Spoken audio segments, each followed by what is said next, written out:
इंसान को दिगर मखलूक़ात से मुमताज़ करती है। आप मदरसे के जलसे में बैठे हैं, शुक्रिया। अगर आप फ़लासफ़ा से पूछें कि इंसान क्यों मुमताज़ है मुशारकात से, मखलूक़ात से दूसरी, तो उनके यहाँ इसकी वजह इम्तियाज़ नुत्क़ है। लेकिन अगर आप आरिफीन से पूछें, सूफिया से पूछें, औलिया से पूछें, वो कहते हैं कि इंसान जो दूसरी मखलूक़ात से मुमताज़ है वो इल्म की बुनियाद पर है। सुभान अल्लाह। इससे पता चला कि इल्म की अहमियत ही वो अहमियत है, यानी इल्म ही वो शय है जो इंसान को दूसरी मखलूक़ात से मुमताज़ करता है। सुभान अल्लाह, सुभान अल्लाह। उसकी दलील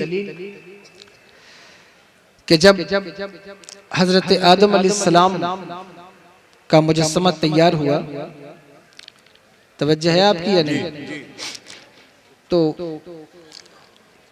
फरिश्तों ने क्या कहा था कि अतजअलु फ़ीहा मन युफ़सिदु फ़ीहा व यस्फ़िकु दिमा, इंसान को पैदा कर रहा है, ये खूनरेज़ी करेगा। अल्लाह तबारक व तआला ने इरशाद फरमाया, जो मैं जानता हूँ वो फरिश्तों तुम नहीं जानते। फिर हज़रत आदम अलैहिस्सलाम को अशिया के इल्म के अस्मा सिखाए गए और फरिश्तों को खड़ा किया गया और अल्लाह ने उनसे पूछा कि बताओ इनके नाम क्या हैं। उन्हें उसका इल्म नहीं था। उन्होंने कहा हमें इसका इल्म नहीं। अल्लाह ने हज़रत आदम अलैहिस्सलाम से कहा कि ऐ आदम तुम बताओ इनके नाम क्या हैं। वाह। वो सिखाए गए तो उन्होंने वो नाम बताए।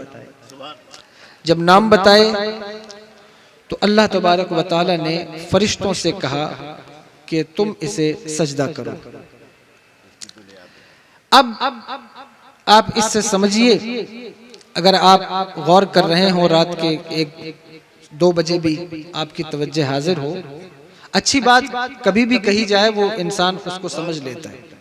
अच्छा, मेरा मिजाज कभी नहीं होता कि मैं पहले ही गुफ्तगू कर लूं, ऐसा नहीं है। हाँ, ये अलग बात है कि कहीं जाना है, सफर करना है, तो वो एक अलग बात है। लेकिन अच्छे लोग जो जलसा सुनने के ही लिए आते हैं वो लास्ट तक जरूर बैठे रहते हैं जी। और मेरी तवज्जो ये होती है कि वो जो बचे खुचे लोग रह जाएंगे लास्ट में, बस उन्हीं को मुझे अपनी बात सुनानी है। क्या बात? वही मेरी बात सुनकर चले जाएं, वो मेरे लिए काफी है। इसलिए कि 10,000 लोग बात सुने और वो समझने के रवादार ना हो, वो उसका हज लेने के लिए तैयार ना हो, तो उससे फायदा कोई नहीं।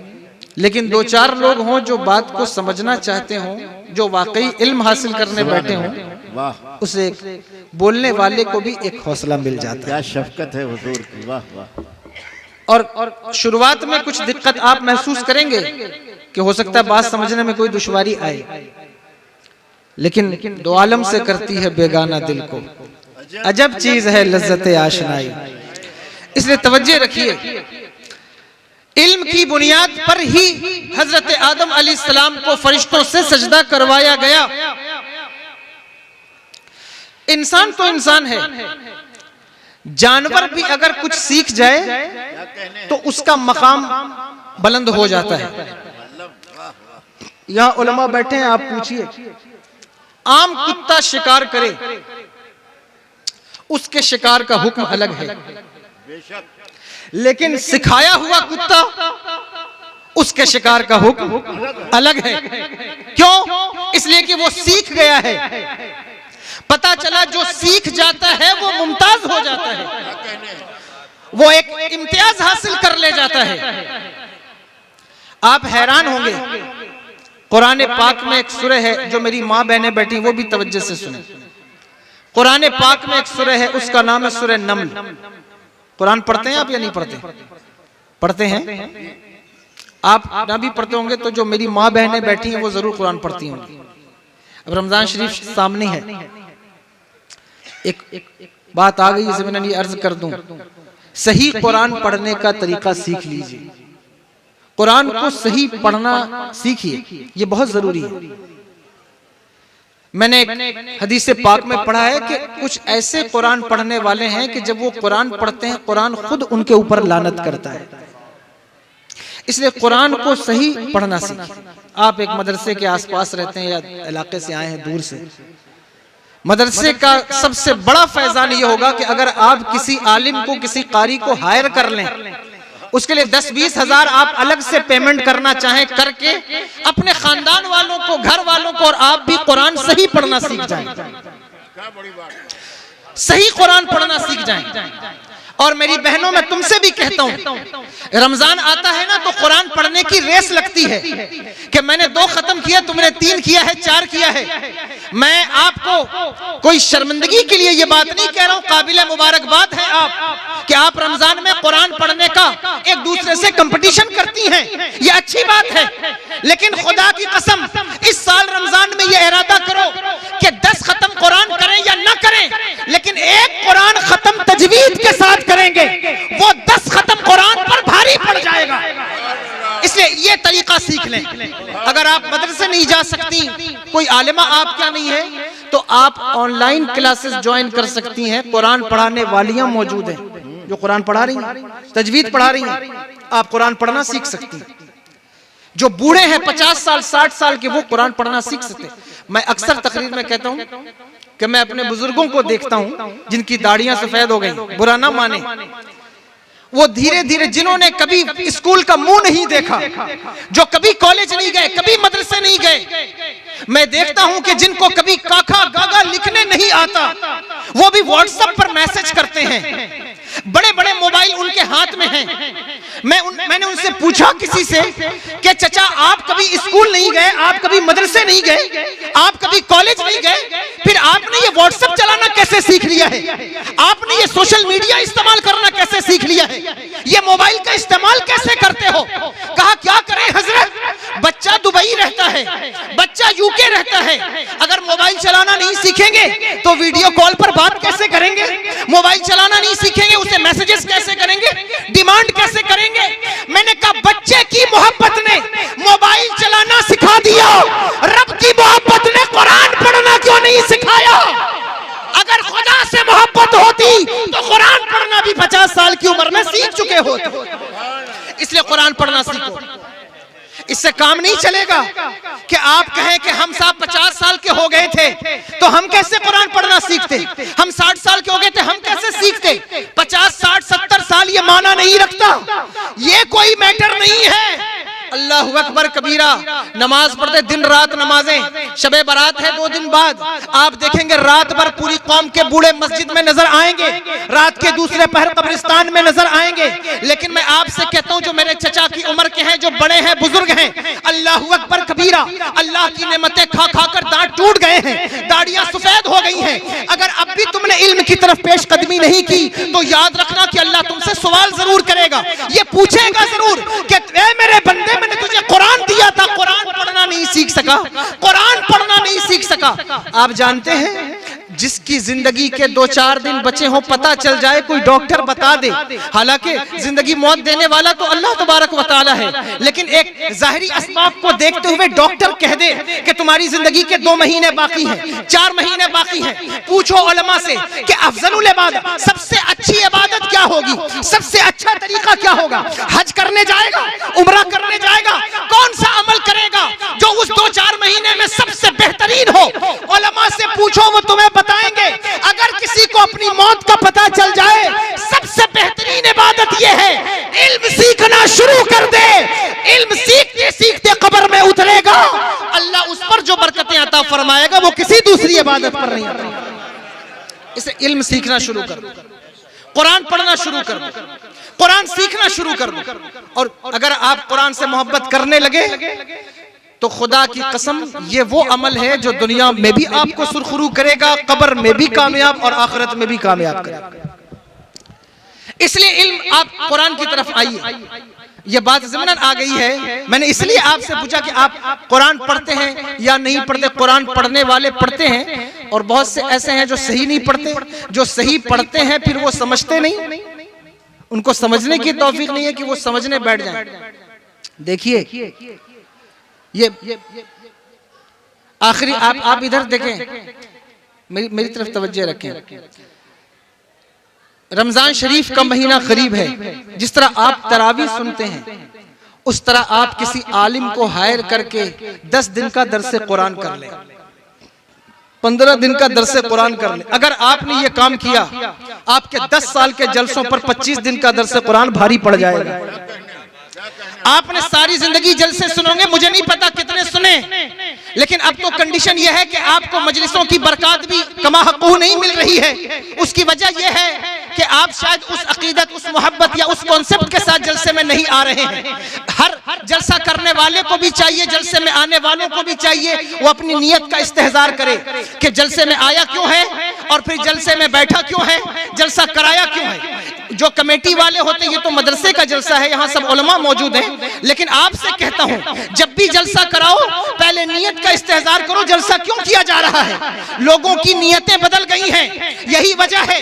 पहले साल में एक जलसा होता था, उसका असर पूरे इलाके पर पड़ता था, लेकिन अब साहब सुबह जलसा, दोपहर शाम को जलसा, सुबह में बड़ा खतीब, शाम को बड़ा खतीब, लेकिन आप देखिए उस जलसे का असर कुछ नहीं होता। उसकी वजह क्या है? वजह यह है हर कोई चाहता है कि जलसे में फला शख्स को बुलाएंगे, फला सैयद साहब आ जाएं, फला खतीब साहब आ जाएं, ताकि मेरे जलसे का नाम हो जाए। फला आए तो जलसा, फला ना आए तो जलसा नहीं। कितने ऐसे लोग हैं कि मेरी तारीख, मुझ जैसे हकीर की तारीख कैंसिल होने पर जलसा कैंसिल कर दिया। मैंने कहा क्यों कर दिया? कहा आप ही नहीं आते फिर जलसा करके क्या? मैंने कहा मेरी वजह से सिर्फ जलसा किया, क्या सैयद साहब आएंगे तो जलसा होगा? ये नीयत को बदलो, अपनी नीयत ये करो। सुना है आप हर आशिक के घर तशरीफ लाते हैं, मेरे घर में भी हो जाए चरागा या रसूल अल्लाह। इस नीयत के साथ जलसा करोगे, उसकी बरकत तुम्हें मिलेगी। तो मैं नहीं जानता आपने कितने जलसे सुने हैं, लेकिन दर्से कुरान की आप महफिल करें, उसमें कुरान के मफाहीम और उसके तर्जमे के साथ जो अच्छा आलिम दीन हो, ढंग का आलिम हो, जिसको इल्म भी हो, यानी सिर्फ कहने वाला आलिम ना हो कि जिसकी दस्तार बंदी हो गई है लेकिन अल्लाहू अकबर, उससे कहो वो इबारत भी पढ़ना नहीं जानता, उस ऐसा आलिम नहीं। ऐसा आलिम जो वाकई कुरान पढ़ना जानता हो, उसको बुलाएं और उससे दर्से कुरान करें। फिर आप देखें कि जिन नौजवानों के लिए, जिनकी शराब की आदत छुड़ाने के लिए आप जो है वो बाबाओं की तावीज ढूंढते फिरते हैं, जिनकी जो है वो जुए की आदत छुड़ाने के लिए आप जो है वो गंडे और हजारों रुपए खर्च करते फिरते हैं, अल्लाहू अकबर कबीरा, एक महीना अपने मोहल्ले में दर्स कुरान का निजाम कायम करके देखो, तावीज से भी आजाद हो जाओगे, गंडों से भी आजाद हो जाओगे। क्योंकि कुरान में अल्लाह ने वो बरकत रखी है, जहां आयतें पढ़ी जाए वहां भी बरकत, जहां तर्जुमा पढ़ा जाए वहां भी बरकत। अल्लाहू अकबर कबीरा, जिस इलाके में पढ़ा जाए, जिस मोहल्ले में पढ़ा जाए, बड़े से बड़े गुनहगार भी कुरान की आवाज सुनकर लौट आते हैं, इसलिए कुरान की तरफ आई। ये बात मैंने ज़िमनन कर दी है। अर्ज ये कर रहा था कि कुरान में एक सूरह है, उसका नाम है सूरह नम्ल। क्या नाम है? सूरह नम्ल। नम्ल के क्या माने? ये नम्ल चींटी को कहते हैं। आप चींटी जानते हैं? अल्लाहू अकबर कबीरा, कुरान में चींटी के नाम की सूरह है। आप गौर कीजिए किस बुनियाद पर है। कुरान पढ़ेंगे तो पता चलेगा कि हजरत सुलेमान अलैहिस्सलाम का लश्कर चल रहा है और वादी नम्ल है, चींटियों की वादी है, जिसमें चींटियां ही चींटियां हैं। 3 फरसख की दूरी पर है, यानी कि आप करें तो 9 मील बनता है, यानी 15 किलोमीटर के समथिंग। 15 किलोमीटर दूर है लश्कर किसका? हजरत सुलेमान अलैहिस्सलाम का। और चींटियों की वादियों में दाखिल होना चाहता है, 15 किलोमीटर दूर है, और चींटियों ने इस चीज को महसूस कर लिया और महसूस करके उनमें से एक चींटी ने कहा कि ऐ चींटियों, अपनी बिलों में दाखिल हो जाओ, कहीं ऐसा ना हो कि अल्लाह के नबी का लश्कर बेखबरी में तुम्हें कुचल दे, यानी अदमे इल्तिफात की वजह से कुचल दे। चींटी को इस बात का इल्म था कि अल्लाह के नबी का लश्कर किसी चींटी को भी बेजा नहीं मार सकता, किसी चींटी को भी नाहक कत्ल नहीं कर सकता, ये उसको मालूम था। ये कितनी अहम बात है कि अल्लाह के नबी का लश्कर चींटियों को भी नाहक कत्ल नहीं करता, चींटियों को भी नाहक नहीं मारता। अल्लाहू अकबर। फिर आप गौर करें कि जिस नबी का लश्कर चींटियों को ना मारता हो वो इंसानों को नाहक कैसे मारने का रवादार होगा। और चींटी को इस बात का इल्म था, 9 मील की दूरी से, 3 फरसख की दूरी से हजरत सुलेमान अलैहिस्सलाम ने चींटी की इस आवाज को सुन लिया। आप माहिरीन से पूछिए कि चींटी के मुंह में कोई दांत है, चींटी के मुंह में कोई जबान है? आप कहेंगे चींटी के मुंह में कोई जबान नहीं है, कोई दांत नहीं है, उसके मुंह के आगे 2 बाल हैं, जिस बाल को रगड़कर वो दूसरी चींटी को सिग्नल देती है, या बाज़ औक़ात वो एक दूसरे से मुंह सटाकर कोई डेटा ट्रांसफर करती है। चींटी की आवाज सुनने 3 जो है वो 9 मील की दूरी से अगर चींटी की आवाज अल्लाह का नबी सुन रहा है, आप चींटी को उठाकर किसी साहब के कान के अंदर रख दें और फिर कहें कि बताओ ये चींटी क्या बोलती है। अगर वो बताए कि ये चींटी क्या बोलती है, कोई नहीं बता सकता कि चींटी क्या बात कर रही है, लेकिन अल्लाह के नबी को ये इल्म है कि चींटी क्या बोल रही है। उसको हजरत सुलेमान अलैहिस्सलाम सुन रहे हैं और सुनकर मुस्कुरा भी रहे हैं। ये कुरान कहता है फतबस्सम दाहिकन क़ौलहा, कि जो है वो हजरत सुलेमान अलैहिस्सलाम ने सुना भी और सुनकर मुस्कुरा भी दिए कि चींटी मेरे बारे में ये अकीदा रखती है कि मेरा लश्कर किसी को नाहक कत्ल नहीं करेगा, मेरा लश्कर किसी को नाहक नहीं रौंदेगा। अल्लाहु अकबर कबीरा। इमाम राजी कहते हैं कि उस चूंटी को अल्लाह ने क़यामत तक आने वाली चूंटियों का सरदार बना दिया, इस बुनियाद पर कि वो ये इल्म रखती थी कि अल्लाह के नबी का लश्कर किसी को नाहक नहीं रौंदेगा, यानी जानबूझ करके नहीं रौंदेगा। और आप हैरान होंगे कि आप मदरसे में कोई कमरा चौधरी साहब के नाम से बनाएंगे, कोई रूम, कोई लाइब्रेरी किसी विधायक जी के नाम से बनाएंगे, कोई रोड किसी जो है वो कोई लाइब्रेरी आप किसी के नाम पर बनाएंगे, लेकिन अल्लाह ने कुरान की पूरी सूरह का नाम उस चींटी के नाम पर रख दिया है। गौर करें ये कितना बड़ा एजाज है, कितना बड़ा मकाम है, किस बुनियाद पर? इल्म होने की बुनियाद पर। इंसान तो इंसान है, जानवर भी अगर सीख जाए वो भी मुमताज हो जाता है। अब आपको कोशिश करना है कि आप सीखें, इल्म की तरफ पेशकदमी करें, जहां से जो इल्म आपको मिलता है उसको समेटने की कोशिश करें, इल्म की नाकदरी ना करें। 8-11 महीने जो है वो मदरसे अंदर लगते हैं दरसगाहों में, और 1 महीना मदरसा बाहर निकल के आता है, आपको बुलाता है कि हम जो है वो पूरा साल बच्चों को पढ़ाते, एक दिन हम आपको पढ़ाएंगे, उस दिन आप इल्म सीखने बैठे। मदरसों के जलसे बहुत अहम है। देखें, कमेटियों के जलसों में और मदरसों के जलसों में बहुत बड़ा फर्क है, बहुत बड़ा फर्क है। मैं तो जो है वो ज्यादा उम्र का आदमी नहीं हूं, लेकिन जब से मैं जलसों में जा रहा हूं मैंने इस बात को महसूस किया है कि आम कमेटियों के जलसों की हालत और मदरसों के जलसों की हालत ये मुख्तलिफ है, अलग है। इसलिए जब आप जलसे में आए तो वैसे भी मुस्तफा जाने रहमत की महफिल का अदब है, लेकिन ये महफिल अल्लाहु अकबर कबीरा जब मुस्तफा जाने रहमत के घर में मुनक्किद हो तो फिर इसका अदब डबल हो जाता है। इसलिए किसी और जगह की महफिल में जाओ तो भी मुअद्दब रहो, लेकिन मदरसे की महफिल में आओ तो खास तौर पर मुअद्दब रहो। नारे तकबीर, नारे रिसालत। इसलिए कि इल्म सिखाया जाता है और आप इल्मी बात सुनने के रवादार नहीं होते। आपको लगता है कि कोई ऐसी बात की जाए जो हमारे जो है वो लज्जते कल्बो निगाह का कोई सामान पैदा किया जाए, ऐसा ना हो कि कोई ऐसी बात की जाए जो भारी हो, मुश्किल हो। यही वजह है कि कोई खतीब आपसे इल्मी गुफ्तगू नहीं करना चाहता, नहीं करना चाहता। वो कुरान पर, अहादीस मुस्तफ़ा सल्लल्लाहु ताला अलैहि वसल्लम की तशरीह पर, हदीस की तखरीज पर कोई बात नहीं करना चाहता। क्यों? इसलिए वो जानता है आपका इंटरेस्ट नहीं है। जब आपका इंटरेस्ट नहीं है, आगे खतीब साहब को भी इसके बाद जलसा करना है ना, तो वो वही बात आपसे करेंगे जो आप सुनना चाहते हैं। लेकिन खुदा के लिए मैं अपने बड़ों से तो कुछ नहीं कह सकता, बात जो है वो लाइव जारी है, रिकॉर्ड होगी। लेकिन जो मेरे हम उम्र हैं या मुझसे छोटे, मैं उनसे कहता हूं, पब्लिक को वो ना सुनाओ जो पब्लिक सुनना चाहती है, पब्लिक को वो सुनाओ जो मुस्तफा जाने रहमत का दीन उन्हें देना चाहता है। अगर ये काम शुरू कर दिया गया, आप जो चीज पब्लिक को देंगे वो लेने की आदत डालने लगे। जिंदाबाद जिंदाबाद। इसलिए आप वो बात दीजिए जो जिससे कौम का कोई फायदा होने वाला है। आप इल्म की तरफ पेशकदमी की, और इल्मी गुफ्तगू अगर कहीं भी हो, मैं तो अदना तालिब इल्म हूं, मैं नहीं कर सकता, लेकिन हमारी जमात में ऐसे लोग मौजूद हैं, अगर वो गुफ्तगू करने बैठ जाएं तो खुदा की कसम मिट्टी को सोना कह दे, दलाइल से साबित कर दे। तो आप उनकी गुफ्तगू पर तवज्जो रखिए और इल्मी बात सुनने की आदत डालिए। अक्सर मैं गुफ्तगू में कहा कहता हूं कि अच्छी बात सुनने की आदत डालनी पड़ती है, अच्छी महफिलों में बैठने की आदत डालनी पड़ती है, खुद ब खुद ये आदत नहीं पड़ती। क्या कहें? बुरी आदतें खुद ब खुद पड़ जाती हैं। क्या कहें? एक मोटिवेशनल स्पीकर का जुमला है कि आप गाड़ी को चढ़ान में एक्सेलरेट करेंगे तो ऊपर जाएगी ना, पीछे लाने के लिए बैक गियर नहीं डालना है, बस एक्सेलेरेटर लेना छोड़ दो, वो खुद ब खुद पीछे आएगी।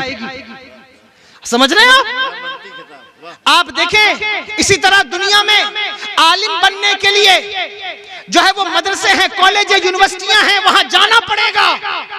जाहिल बनने के लिए कोई मदरसा नहीं है, कोई यूनिवर्सिटी अलग से जाहिल बनाने वाली नहीं है, बस मदरसे जाना छोड़ दो, खुद ब खुद जाहिल रह जाओ। बहुत अच्छी बात। क्या कहें? इसी तरह अच्छी महफिलों में बैठने के लिए मेहनत करना होता है, बहुत। बुरी महफिलों में बैठने की मेहनत नहीं करनी। आप मस्जिद में बैठना छोड़ दें, मदरसे में आना छोड़ दें, महफिलों का हज़ आपको छूट जाए, खुद ब खुद चाय खानों की आदत लग जाएगी, खुद ब खुद जो है वो और मैखानों की आदत लग जाएगी, बुरी जगहों की आदत लग जाएगी। इसलिए आप इल्मी महफिलों में बैठने का ज़ौक़ पैदा करें, शौक़ पैदा करें, और अपनी बच्चियों के लिए भी इल्मी हल्के कायम करें, माशाअल्लाह, कि उनके लिए भी एक इल्मी हल्का कायम हो। अगर आपके यहाँ कोई आलिमा है, नहीं है, कोई ऐसा सिस्टम हो कि जिसमें कोई दरसे कुरान, कोई दीन की बातें, उनके लिए दिन में मेरी बहनों कम से कम आधा घंटा अपनी तालीम पर लगाओ। बड़े बड़े उलमा की वाज़ो नसीहत, उनकी तकारीर अब तो इंटरनेट पर मौजूद है, आप चाहें तो दिन में आधा घंटा आप खुद भी सुन सकती हैं और अपनी बच्चियों को भी सुना सकती हैं। बेशक सुनिए, जब तक दीन को आप सुनेंगे नहीं, आपके अंदर दीन सरायत नहीं करेगा, इसलिए दीन को सुनिए। और अर्ज करता हूं कि ये इल्म की अहमियत कितना अहम है, ये इल्म आप गौर करें।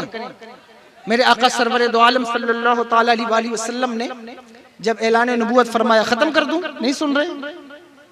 हाथ उठाए जरा, कितने लोग सुनने वाले हैं? मैं धोखा नहीं दूंगा आपको, सुन रहे हैं? बोलूं या खत्म कर दूं?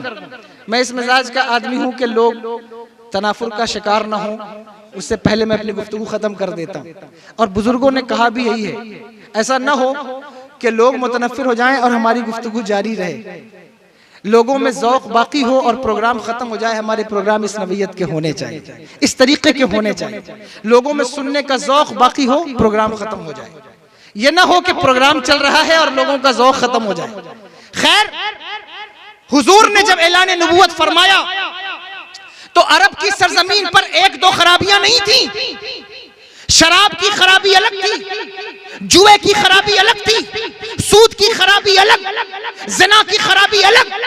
अल्लाहु अकबर कबीरा। अरब की सरजमीन पर ऐसी कौम बसती थी जो नंगे होकर खाने काबा का तवाफ करती थी। सफा और मरवा जैसी मुकद्दस पहाड़ियों पर ज़िना करने से न चूकने वाली कौम थी अरब की कौम। कितनी खराबियां हैं। आप कहते हैं सारी खराबियां हमारे मुआशरे में हैं, लेकिन झांक कर देखो अरब के उस दौर में कितनी खराबियां हैं। अल्लाहु अकबर। अगर मर्द को औरत जो है वो उसकी तस्कीन के सामान के लिए न मिले तो मर्द मर्द से जुफ्त हो जाता था, जानवरों से जुफ्त हो जाता था। अल्लाहु अकबर कबीरा। इतनी खराबियां थी। ऐसे माहौल में हुजूर ने ऐलान नबूवत फरमाया। होना तो ये चाहिए था कि हर खराबी के लिए अलग से एक उन्वान कायम किया जाता, हर खराबी के लिए अलग से एक उन्वान कायम किया जाता, लेकिन मेरे आका ने हर खराबी के लिए अलग से कोई उन्वान कायम न किया, बल्कि शराबियों को भी, जुआरियों को भी, सूदखोरों को भी और अल्लाहु अकबर कबीरा ज़ानियों को भी एक ही उन्वान दिया। वो उन्वान कौन सा था? कहा, ऐ लोगों, मैं तुम्हें इल्म की तरफ बुलाता हूँ, तुम इल्म की तरफ आओगे, शराब की आदत भी खत्म हो जाएगी, जुए की आदत खत्म हो जाएगी, ज़िना की आदत भी खत्म हो जाएगी। फिर हुआ ये कि जो लोग माओ से, अल्लाहु अकबर, माओ को भी विरासत में बांटने से गुरेज नहीं करते थे, उनको हुजूर ने इल्म के जेवर से आरास्ता और पैरास्ता किया। और वो ऐसा आरास्ता और पैरास्ता हुए कि जो है वो नजरों से फिर किसी गैर की तरफ नजर उठाकर देखना भी उन्हें गवारा नहीं। तो इल्म कुरान खुद कहता है इन्नमा यख्शल्लाह मिन इबादिहिल उलमा, अल्लाह से डरने का हक इल्म वाले ही अदा करते हैं, वही अदा कर पाएंगे। क्यों? इसलिए कि इल्म होगा तो अल्लाह से डरेगा, क्या कहने, खौफ आएगा इल्म की बुनियाद पर। इसीलिए खौफ खुदा के लिए इल्म जरूरी है, दुनिया में कामयाबी के लिए इल्म जरूरी है, आपको कामयाब होने के लिए इल्म जरूरी, इसलिए इल्म की तरफ पेशकदमी कीजिए। तलबा फारिग हो रहे हैं, मैं नहीं जानता कौन सी जमात तक पढ़ाई होती है, बड़ा मदरसा है अल्हम्दुलिल्लाह, हिफ्ज़ की होती है सिर्फ या मुझे मालूम नहीं है, लेकिन मैं ये बात अर्ज कर देता हूँ, तलबा से भी कहता हूँ, मदरसे आपको आलिम नहीं बनाते, आपको आलिम बनने का तरीका सिखाते हैं। वो सारी जिंदगी आपके ऊपर डिपेंड करता है, आप आलिम बनेंगे या नहीं बनेंगे। वाह वाह, अगर आपने ये सोचा है फजीलत की दस्तारबंदी हो गई तो मैं आलिम बन गया हूं, आप गलत हैं।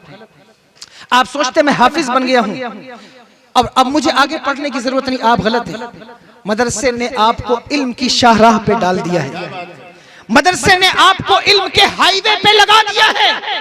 अब मर्जी आपकी है, या तो वहीं खड़े रह जाओ, वहां से बैक हो जाओ, या फिर उसी रास्ते के मुसाफिर बन जाओ।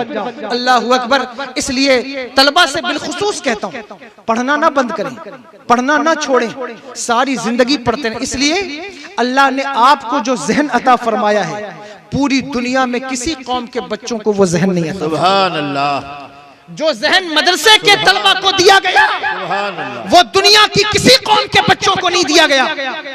मेरे कौम के मुखय्यर हज़रात यहाँ बैठे होंगे, मुअज़्ज़िज़ीन शहर बैठे होंगे, मैं आपकी तवज्जो चाहता हूँ।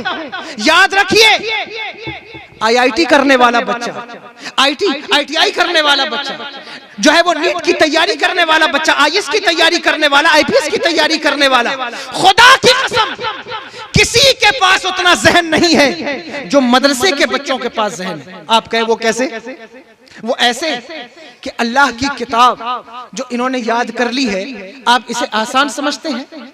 इस किताब के 30 पारे अपने जहन में, अपने दिल में उतारना ये कोई मामूली काम नहीं, बहुत बड़ा काम है। पिछली उम्मतों में ये एजाज सिर्फ अंबिया को हासिल था।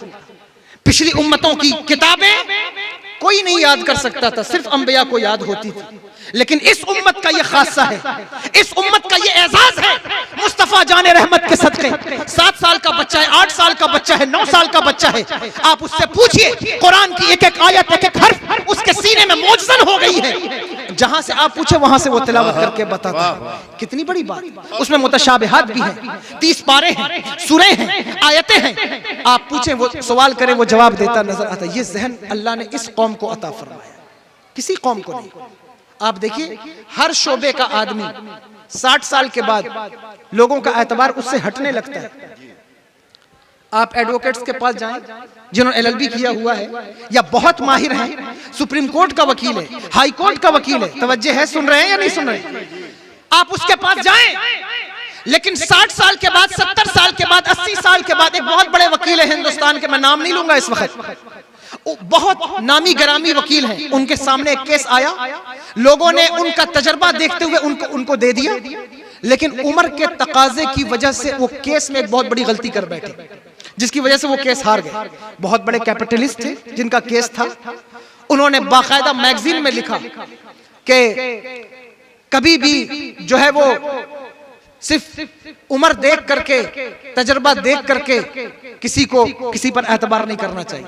एक बहुत बड़ा डॉक्टर है, 80 साल का हो गया, जिसका हाथ कांपता है। अल्लाह न करे आप में से किसी को हार्ट की प्रॉब्लम हो, ब्लॉकेज हो, और कहा जाए कि साहब आपका बाईपास फला शख्स करेंगे जिनको दिखाई कम देता है और जिनके हाथ भी कांपते हैं, आप तैयार होंगे? आप तैयार नहीं होंगे। अल्लाहु अकबर कबीरा, एक ऐसा इंजीनियर जिसे अल्लाहु अकबर कबीरा, जिसके पैर कांपते हैं, हाथ हिलता है, आप उससे अपने मकान का नक्शा बनवाएंगे? लेकिन आओ इस शोबे का भी जरा हुनर देखो। उम्र जैसे जैसे बढ़ती जाती है, फतवे का जोर बढ़ता जाता है। उम्र जैसे बढ़ती जाएगी, इल्म उतना मजबूत होता जाएगा। ये फकत इस जमात का काम है, किसी और जमात का काम। सुभान अल्लाह, सुभान अल्लाह। इसकी मिसाल देखें, जिंदाबाद, मिसाल देखें। अल्लाहु अकबर कबीरा मुहद्दिस कबीर की जात है, हुजूर शेखुल इस्लाम की जात है। आप देखें, उम्र बढ़ती जाएगी, एतबार बढ़ता जाएगा, और जहन मजबूत होता जाए। देखो इस कौम के बच्चों को अल्लाह ने जो जहन दिया है ये बहुत अहम है। मैं तलबा से खास तौर पर कहता हूं कि आप अपने जहन का इस्तेमाल करें। अगर आपने 30 पारे याद कर लिए, जरूरी नहीं है कि हाफिज बनने के बाद आपको सिर्फ मस्जिद का इमाम बनना है। अहम बात कह रहा हूं आपसे, जरूरी नहीं कि हाफिज बनने के बाद सिर्फ आपको मस्जिद का इमाम बनना है। जरूरी नहीं कि हाफिज बनने के बाद मदरसे का मुदर्रिस ही बनना है। जरूरी नहीं कि हाफिज बनने के बाद अल्लाहु अकबर कबीरा आपको सिर्फ लोगों के घरों में ट्यूशन पढ़ाना है। ऐसा जरूरी नहीं। ऐ मेरी कौम के हाफिजों, ऐ मदरसे के तलबा, खुदा की कसम अल्लाह ने तुम्हें जो जहन दिया है, अल्लाह ने तुम्हें जो दिमाग दिया है, अल्लाह ने तुम्हें जो अक्ल अता फरमाई है, तुमने 30 पारे कुरान के याद कर लिए हैं, तुम्हारे लिए दुनिया के बड़े बड़े कॉलेजेस के दरवाजे खुले हुए हैं। इत्मीनान से बैठ जाएं। जो बात कह रहा हूं उसको तवज्जो से सुनिए, आप ही लोगों के लिए कह रहा हूं। जरूरी नहीं है कि हाफिज बनने के बाद आप ट्यूशन ही पढ़ाएं। जरूरी नहीं है कि हाफिज बनने के बाद आप मस्जिद की इमामत ही करें।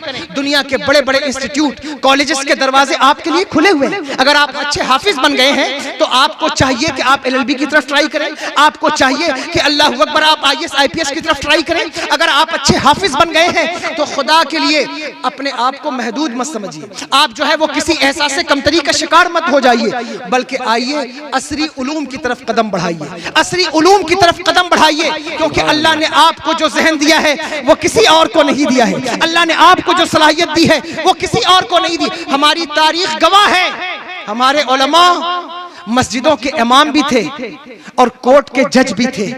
आप तारीख पढ़ के देखें। अल्लामा फजल हक खैराबादी दिल्ली की जामा मस्जिद है जो है वो 5 वक्त के नमाज के इमाम भी हैं और अपनी कोर्ट के जज भी हैं, जहां बैठकर फैसला सुनाते हैं। इसलिए तलबा ये मत सोचिए कि हम हाफिज हो गए अब हमारे लिए सिर्फ मस्जिद की इमामत है। मैं मस्जिद की इमामत को माज़अल्लाह जो है वो उसको किसी कम दर्जे में रखकर बात नहीं कर रहा हूं, लेकिन अर्ज ये करना चाहता हूं आपके लिए इंस्टीट्यूट के, कॉलेजेस के दरवाजे खुले हुए हैं। आइए उसकी तरफ कदम बढ़ाइए, असरी उलूम की तरफ आइए। अगर एक आदमी आलिम बनने के बाद किसी अल्लाहु अकबर हॉस्पिटल में डॉक्टर बन जाए, एक हाफिज कुरान भी हो और MBBS डॉक्टर बन जाए, अल्लाहु अकबर वो किसी की किडनी तो नहीं बेचेगा। अल्लाहु अकबर कबीरा वो किसी मरी हुई लाश का सौदा तो नहीं करेगा। अगर एक हाफिज कुरान वकील बन जाए, वो किसी आतंकवादी का मुकदमा तो नहीं लड़ेगा। आओ मदरसे के तलबा, दुनिया तुम्हें दावत दे रही है। दुनिया करप्शन में, दुनिया खलासत में मुलव्विस हो गई। अगर इस दुनिया को साफ और सुथरा करना चाहते हो तो मदरसे से निकलकर असली उलूम की तरफ पेशकदमी करो। जिस दिन तुम इन उलूम की सफों में आ गए और तुमने इस जमात में कदम रखा, खुदा की कसम दुनिया की कोई कौम तुम्हारा मुकाबला नहीं कर सकेगी। कोई कौम मुकाबला नहीं कर सकेगी। तुम अगर इस लाइन में आए, दुनिया की कोई कौम तुम्हारा मुकाबला नहीं कर सकेगी। तुमको अल्लाह ने वो सलाहियत अता फरमाई। मदरसे के तलबा को हकीर मत जानो और मदरसे के तलबा को कमतर मत जानो।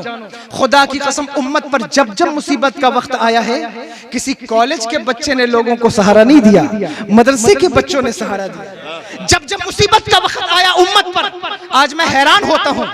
आप देखें हुजूर ने इरशाद फरमाया कि या तो तुम आलिम बनो या उलमा से मोहब्बत करने वाले बनो या उनकी सोबत में बैठने वाले बनो, और फरमाया वला तकूनिल खामिस, पांचवा मत बनना। उलमा को हकीर जानने वाला मत बनना, उलमा को उनकी गिबत करने वाला मत बनना। लेकिन मैं हैरान होता हूँ, 4 पैसे अल्लाह को किसी नवाज दे, मैं उस जो यहाँ लोग बैठो जिनका मिजाज ऐसा हो, मैं उन्हें रुसवा नहीं करना चाहता। मैं आपको दावत फिक्र देता हूँ। अगर अल्लाह ने आपको ऊंची हवेली दे दी, अगर अल्लाह ने आपको ऊंचा महल दे दिया है, अच्छी कार में चलते हो, अच्छा बिजनेस है, अच्छा सरमाया है, तो खुदा के लिए कभी किसी मदरसे के तालिब इल्म को हकीर मत जानना। खुदा के लिए कभी किसी मदरसे के तालिब इल्म को नीचा मत जानना। इसलिए कि कामयाब इस उम्मत में वही लोग होते हैं जो उलमा की कद्र करते हैं, जो उलमा की तकरीम करते हैं, जो उलमा की इज्जत करते हैं, जो इल्म वालों की अहमियत को समझते हैं। जो कौम उलमा की इज्जत से खाली हो वो बादशाहत का ख्वाब ना देखे। बादशाह अल्लाह उस कौम को बनाता है जो उलमा की कद्र करने वाले हो। तारीख पढ़कर देखो, तारीख पढ़कर देखो, ये मुगलिया पीरियड गुजरा है, पढ़कर देखो। कुछ भी हुआ हो, लेकिन उलमा की कद्र अगर आप देखना चाहते हो आप देख लें। शाहजहां का दौर, हजरत औरंगजेब का दौर, आपको मालूम है ये कैसे लोग थे? जनाबे औरंगजेब ने अपने बच्चे के लिए उन्हें आलिम दीन बनाना चाहा। उन्होंने पूरे हिंद में लोगों से पूछा कि बताओ कौन सा आलिम दीन है जहां मैं अपने बच्चे को भेजूं। उनकी नजर इंतखाब हजरत मुल्ला जीवन पर ठहर गई, जनाबे शाहजहां की, और उन्होंने हजरत औरंगजेब को हजरत मुल्ला जीवन के पास भेजा। वो सियालकोट में रहते थे। कहा मेरे बच्चे को पढ़ाइए और इतना करम कीजिएगा कि इसे अगली सफ में बैठाइएगा। हजरत मुल्ला जीवन ने कहा कि मेरे मदरसे में, मेरी दरसगाह में अल्लाह अकबर खानदान और फैमिली देख के रैंकिंग नहीं की जाती है। चाहे किसी बादशाह का बच्चा हो या बकरी चराने वाले का बच्चा हो, जिसको इल्म जितना ज्यादा आएगा वो उतना आगे बैठेगा, जितना इल्म होगा उतना आगे बैठेगा। अल्लाह अकबर कबीरा। इज्जत हमारे यहाँ पैसे की बुनियाद पर नहीं है, ताकत और सरमाए की बुनियाद पर नहीं है, ऊंची हवेलियों की बुनियाद पर नहीं है। हजरत बिलाल हबशी रजी अल्लाह ताला को जिस वक्त काबे की छत पे खड़ा किया गया, मुझे नाम मालूम है किन किन लोगों ने कहा था कि माज़अल्लाह रब्बिल आलमीन मुस्तफा जाने रहमत को कोई अच्छा खानदान वाला ना मिल सका, कोई कुरैशी ना मिल सका, अफ्रीका के एक गुलाम को काबे की छत पे खड़ा कर दिया। अल्लाह अकबर कबीरा। जिब्रील अमीन हाजिर हुए और अर्ज की या रसूल अल्लाह, अल्लाह फरमा रहा है इन्ना अकरमकुम इंदल्लाहि अतकाकुम। इज्जत फैमिली की बुनियाद पर नहीं, तकवे की बुनियाद पर है। जो जितना मुत्तकी होगा उतना मुअज़्ज़ज़ होगा, उतना मुकर्रम। नारे तकबीर, इसलिए नारे रिसालत, इसलिए इस उलमा ही तकवे वाले होते हैं। ये मैं नहीं कहता, कुरान कहता है इन्नमा यख्शल्लाह मिन इबादिहिल उलमा। डर वाले उलमा ही हैं, इसलिए इनकी इज्जत करो, इनकी ताजीम करो। आप कहेंगे ताजीम कैसे करें? हम तो हर 40वें में बुलाते, हम तो हर तीजे में बुलाते। मैं आपसे बहुत मुअद्दबाना अर्ज करूंगा कि देखो, मुझे मदरसे के बच्चे लोगों के अब्बा के तीजे और 40वें में तो नजर आते हैं, लेकिन आपके बच्चों के वलीमे में नजर नहीं आते, आपके बच्चों की बारात में नजर नहीं आती, आपके रिसेप्शन पार्टी में, वलीमे में कोई विधायक आए, एमएलए आए, पूरी फैमिली उसके इर्द गिर्द घूमती है, उसका प्रोटोकॉल है। सैयद साहब आए, पीर साहब आए, पूरी फैमिली इर्द गिर्द घूमती है। लेकिन मदरसे का बच्चा कहीं किनारे प्लेट लेके खड़ा हुआ है। ये मदरसे के बच्चों की तकरीम नहीं है। मदरसे के बच्चों की ताजीम यह है कि उनको फील कराओ कि जो तुम्हारा मकाम है वो हमारे बच्चों का मकाम नहीं है। उन्हें अगर ये फील होगा तो वो कौम के साथ खुलूस का मामला करेंगे। जब वो कौम के साथ मुखलिस हो जाएंगे, खुदा की कसम कौम कामयाब हो जाएगी। क्या कहने हजरत? इसलिए ये आप मदरसे के बच्चों की इज्जत करें। वला तकूनिल खामिस, 5वां मत बनिएगा। ये हुजूर ने इरशाद फरमाया, इज्जत करने वाले बनो, उलमा की सोहबत में बैठने वाले बनो। हजरत औरंगजेब को हजरत मुल्ला जीवन ने पढ़ाया, मैंने पढ़ा है।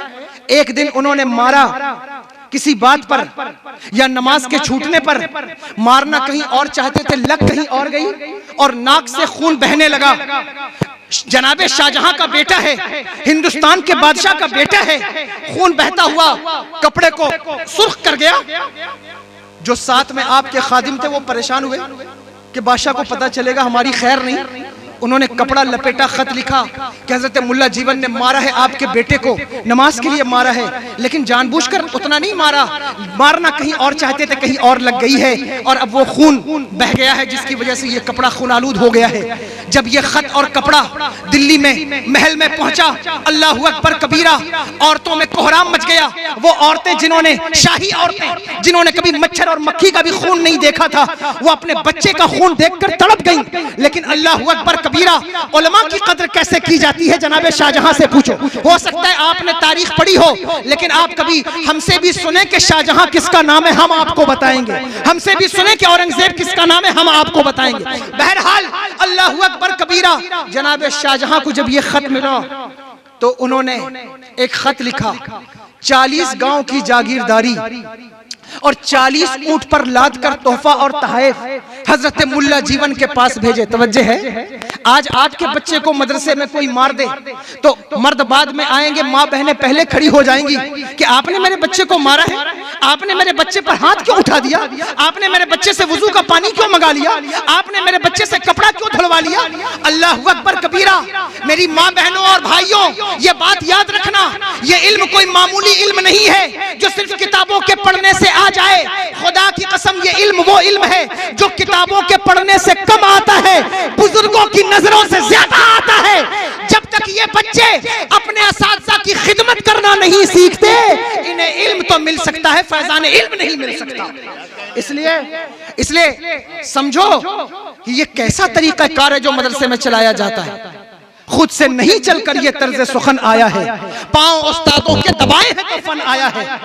तो औरतें पहले लड़ेंगी, लेकिन जनाब शाहजहां ने देखा मेरे बेटे का खून है, 40 गांव की सरदारी लिखी, 40 ऊंटों पर तोहफा लादा और लाद कर हजरत मुल्ला जीवन के पास भेजा। कहा हुजूर आपका एहसान है कि आपने मेरे बेटे को इसलिए मारा ताकि वो नमाजी बन जाए, इसलिए मारा है ताकि वो नमाजी बन जाए। मैं उस एहसान के बदले में शुक्राना पेश करता हूं। लेकिन आलिम दीन भी तो आलिम दीन होता है।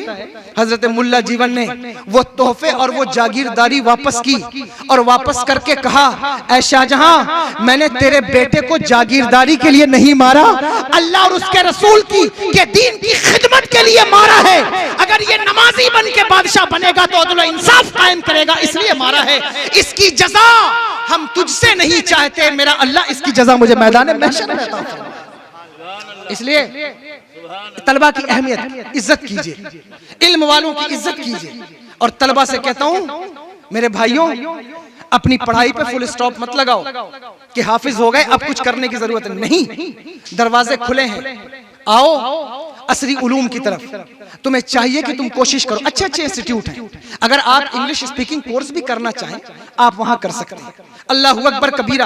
आप किसी शोबे में जाना चाहें, हिफ्ज करने के बाद, हमारे यहाँ 10 साल 12 साल में बच्चे हाफिज हो जाते हैं, उनके पास सारी जिंदगी पड़ी है। अगर वो कोशिश कर लें, क्या से क्या बन सकते हैं, क्या से क्या हो सकता है उनके लिए। इसलिए कोशिश कीजिए, मेहनत कीजिए। आप ही हैं वो, आप ही को मदरसों का नाम सुरखरू करना है। यही चिराग जलेंगे तो रोशनी होगी, यही वो चिराग हैं जो जलेंगे तो रोशनी होगी। मैं आपको कह चुका, जब जब उम्मत पर मुसीबत का वक्त आएगा, कोई नहीं बचाता है, मदरसे के तलबा बचाते हैं। हिंदुस्तान गुलाम हुआ, बचाओ, बताओ सबसे पहले जिसने जिहाद का फतवा दिया वो किसी यूनिवर्सिटी का बच्चा था या मदरसे का बच्चा था। दुनिया उसे अल्लामा फजल खैराबादी कहती है। उम्मत में कोई फितना उठ जाए, खल्के कुरान का फितना उठा, सहारा किसने दिया? मदरसे के तलबा नजर आएंगे। मुअतज़िला का फितना उठा, सहारा कौन देगा? मदरसे के तलबा नजर आए। इमाम गजाली किसका प्रोडक्ट है? मदरसे का प्रोडक्ट है। अब्दुल रहमान जामी कहाँ के प्रोडक्ट है? मदरसे के प्रोडक्ट है। अहमद रजा किसका नाम है? किसी कॉलेज के बच्चे का नाम नहीं, मदरसे के बच्चे का नाम है। इसलिए मदरसे के बच्चों को अहमियत दो। और बच्चों के साथ साथ हजरत नकीब साहब से माजरत के साथ 5 मिनट ले रहा हूं कि बात खत्म कर रहा हूं इस पर कि बच्चों के साथ साथ बच्चियों को पढ़ाइए। इसलिए कि अगर सिर्फ बच्चे पढ़ जाएं, बच्चियां कोरी रह जाएं, नस्लें नहीं संवर सकती। नस्लों को संवारना है तो बच्चियों को पढ़ाना होगा। नेपोलियन ने कहा था, give me a good mothers, I will give you a good nation and soldier. तुम मुझे अच्छी माएं प्रोवाइड कर दो, हम तुम्हें अच्छा नेशन और सोल्जर प्रोवाइड कर देंगे। इसलिए मेरी बहनों, तुम पढ़ो। अगर तुम नहीं पढ़ोगी तुम्हारे बच्चे कोरे रह जाएंगे।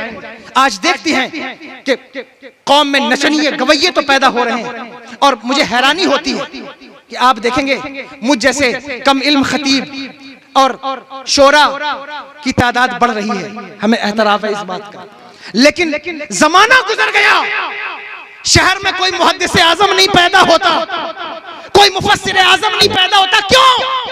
क्या बहनों की कोख बांझ हो गई? नहीं, दरअसल किरदार नहीं है, किरदार पैदा करो। माओ का किरदार चमकदार हो तो आला हजरत पैदा होते हैं। माओ का किरदार चमकदार हो, अल्लाहु अकबर कबीरा, ताजुश शरिया जैसी औलाद पैदा होती है। माओ का किरदार चमकदार हो, हाफिज मिल्लत जैसी औलाद पैदा। इसलिए माओ, बहनों, तुम्हें अपने किरदार को संवारना है, अपने किरदार को अच्छा करना है, पढ़ना होगा, कोशिश करना होगा। रमजान शरीफ तुम्हारे सामने है, पढ़ो। इसलिए कि पढ़ा हुआ और बगैर पढ़ा हुआ कभी बराबर नहीं हो सकता। कुल हल यस्तविल लज़ीना यालमून वल्लज़ीना ला यालमून। अल्लाह फरमाता है महबूब कहिए, ऐसा हो सकता है कि पढ़े लिखे और बगैर पढ़े लिखे बराबर हो जाएं? ये कभी नहीं हो सकता।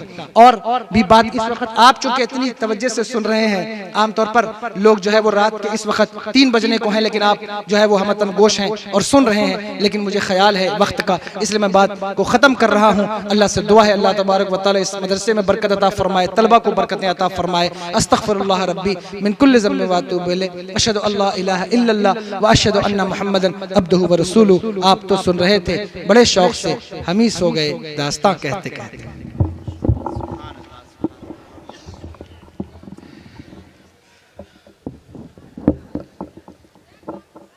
हजरात, जो खूबसूरत मंजर आप कई दिन से देखना चाहते हैं, अब आपको देखना ही पड़ेगा।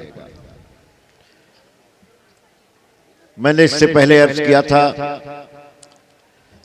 कभी आप गौर कीजिए कि आप मदरसे को क्या देते हैं और मदरसा आपको क्या देता है। अगर इस मौजू पर आप गौर कर लेंगे तो शायद कभी मदरसे की तरफ एतराज की उंगली नहीं उठा सकते। मदरसा जामिया अरबिया हिदायतुल उलूम में आपकी बेपनाह कुर्बानियां हैं, लेकिन उन्हीं कुर्बानियों के साथ साथ मेमारे कौम हज़रत अल्लामा शव्वाल अहमद साहब क़िबला अशरफी ने अपना खूने जिगर लगाया है। मोहतरम हाफिज़ कारी अज़हरुद्दीन और उनकी टीम ने अपना खून पसीना बहाया है तो मदरसा इस बुलंदी पर पहुंचा है। ये ऐसा वक्त है कि आपकी निगाहें भीग सकती हैं। आपका बेटा जिंदगी में एक मरतबा दूल्हा बनता है और पगड़ी कौन बांधता है? पहले हज्जाम बांधता था, अब कहीं कहीं बड़े दूल्हा भाई बांधते हैं, लेकिन आज जो पगड़ी बांधी जाएगी वो हुजूर सैयद साहब क़िबला के मुबारक हाथों से बांधी जाएगी। उलमा और मशाइख के तक़द्दुस माब हाथों से पगड़ी बांधी जाएगी। आप उन वालिदैन से पूछिए जिनके बच्चों के सरों पर आज दस्तार रखी जा रही है, अगर उनसे कहा जाए कि सोने का पहाड़ ले लो और ये खुशगवार मंजर हमें दे दो, तो कहेंगे सोने का पहाड़ हमें नहीं चाहिए।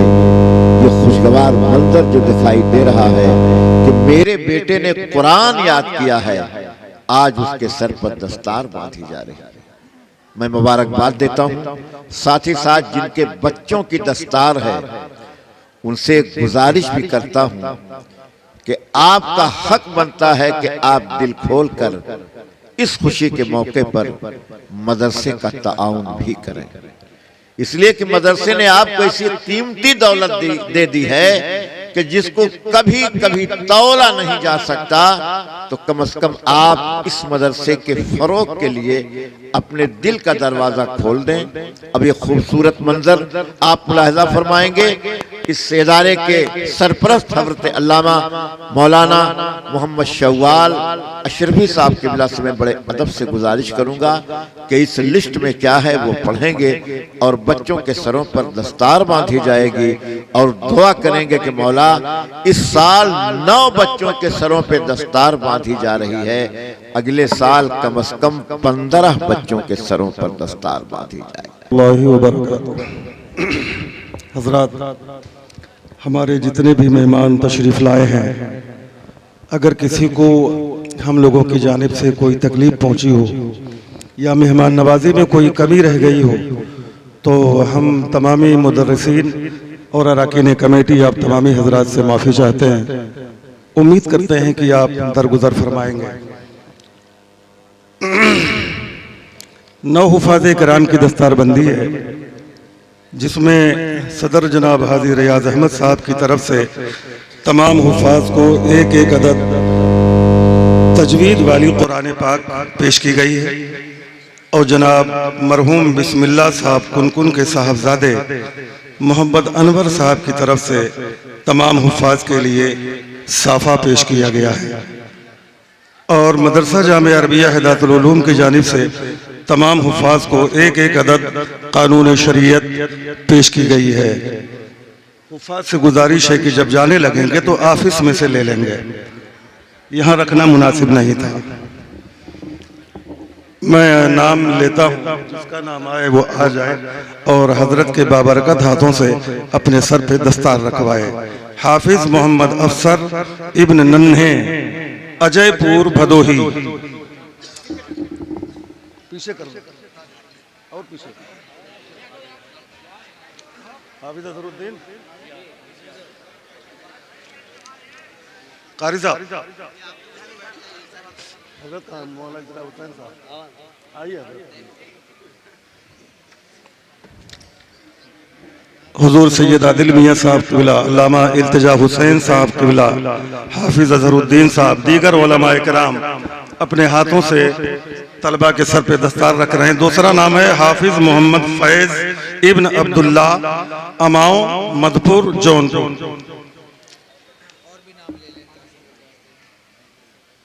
हाफिज मोहम्मद जाकिर हुसैन इब्न ताजुद्दीन, नई बाजार, मुगराबाद, शाहपुर।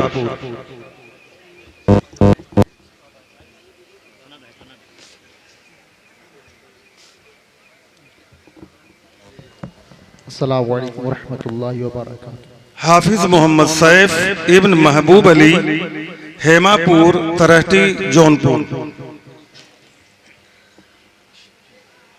हाफिज मोहम्मद रेहान इब्न इरशाद अली, शाहपुर, रानीगंज, प्रतापगढ़।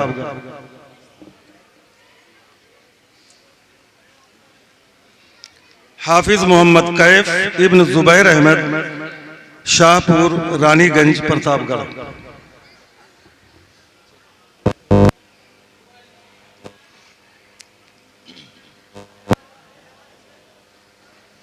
क्या नाम है?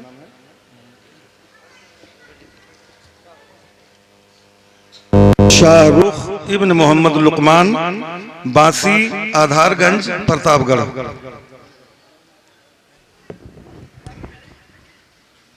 हाफिज मोहम्मद रईस इब्न अब्दुल लतीफ, डिघवट, प्रतापगढ़।